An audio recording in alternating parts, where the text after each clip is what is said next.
श्री शिवाय नमस्तुभ्यम। हिंदू धर्म में प्रदोष व्रत एक महत्वपूर्ण व्रत है और इस दिन प्रदोष काल के समय भगवान शिव की विशेष पूजा आराधना की जाती है। जब शुक्रवार के दिन प्रदोष व्रत पड़ता है तो इसे शुक्र प्रदोष व्रत कहते हैं। प्रदोष व्रत हर महीने के कृष्ण और शुक्ल पक्ष की त्रयोदशी तिथि यानी 13वें दिन रखा जाता है। इस व्रत में भगवान शिव सहित पूरे शिव परिवार की पूजा करने का विधान है। ऐसी मान्यता है कि प्रदोष काल के समय भगवान शिव बहुत ही प्रसन्न मुद्रा में होते हैं। इस समय यदि भक्त सच्चे मन से भगवान शिव की पूजा करें और मनोकामना पूर्ति के लिए प्रार्थना करें या अपने अपराधों के लिए क्षमा प्रार्थना करें तो भगवान शिव अपने भक्तों के सभी अपराध क्षमा करके उनकी समस्त मनोकामनाओं की पूर्ति करते हैं। शुक्र प्रदोष व्रत का संबंध शुक्र ग्रह से भी है, जिसे धन और वैभव का कारक माना जाता है। इस व्रत को करने से आर्थिक समस्याएं दूर हो जाती हैं और परिवार में सुख समृद्धि आती है। प्रदोष व्रत के दिन प्रातःकाल स्नान करके व्रत का संकल्प लें। दिन भर निराहार रहें या फिर केवल फलाहार भी कर सकते हैं। शाम को प्रदोष काल में शिवलिंग पर जल, दूध और बेलपत्र अर्पित करने के साथ ही दीप और धूप जलाएं।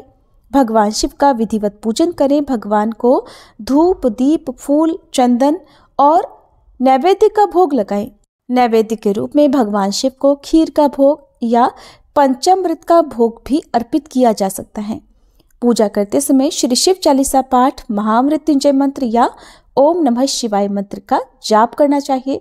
पूजा करने के बाद व्रत कथा सुने और सबसे अंत में आरती करने के बाद आपको फलाहार करना चाहिए। अगले दिन व्रत का पारण करते समय नमक का आप सेवन कर सकते हैं। यदि आपके लिए दिन भर बिना नमक के रहना संभव ना हो तो इस व्रत में आप एक समय सेंधा नमक का भी प्रयोग कर सकते हैं। जहां तक हो सके केवल मीठा फलाहार करने का ही प्रयास आपको करना चाहिए। तामसिक चीजों के सेवन से या स्पर्श से दूर रहना चाहिए। नाखून, बाल इत्यादि नहीं काटने चाहिए।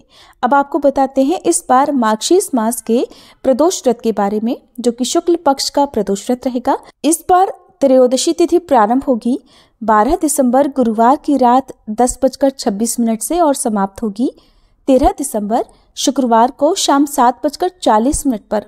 शुक्रवार के दिन सारा दिन ही त्रयोदशी तिथि रहेगी और प्रदोष काल का समय भी इसी दिन प्राप्त होगा। इसलिए इस बार 13 दिसंबर दिन शुक्रवार को शुक्र प्रदोष व्रत रखा जाएगा। अब जानते हैं इस दिन रहने वाले मुहूर्तों के बारे में। प्रदोष व्रत के दिन सूर्योदय होगा सुबह 7:03 पर, सूर्यास्त शाम 5:38 पर। ब्रह्म मुहूर्त का समय सुबह 5:27 से 6:15 तक रहेगा। इस बार प्रदोष व्रत के दिन शिव योग और सिद्ध योग का दुर्लभ संयोग भी बन रहा है, जिसमें शिव योग सुबह 11:53 तक रहेगा और बाद में सिद्ध योग प्रारंभ हो जाएगा। अभिजीत मुहूर्त सुबह 11:59 से दोपहर 12:42 तक रहेगा और राहु काल सुबह 10:30 से दोपहर 12 बजे तक रहेगा। इस बार प्रदोष काल का समय रहेगा 13 दिसंबर शुक्रवार को शाम 4:53 से 6:23 तक। शाम की पूजा अर्चना आप इस समय अवश्य करें। यदि आप प्रदोष काल के समय घर से बाहर हैं, पूजा करने में समर्थ नहीं है, तो आप इस समय सच्चे मन से मानसिक रूप से भगवान शिव का पूजन या मंत्र का जाप भी कर सकते हैं। अपनी सामर्थ्य के अनुसार इस दिन दान दक्षिणा भी देनी चाहिए, क्योंकि किसी भी व्रत में दान दक्षिणा देने से व्रत का पुण्य कई गुना अधिक बढ़ जाता है। आप इस दिन लाल रंग की वस्तुओं का दान कर सकते हैं। इसके अलावा कच्चे अनाज का या मौसमी वस्त्रों का दान भी दे सकते हैं। ये थी आज की वीडियो। अगर आपको जानकारी अच्छी लगी हो तो वीडियो को लाइक जरूर कीजिएगा।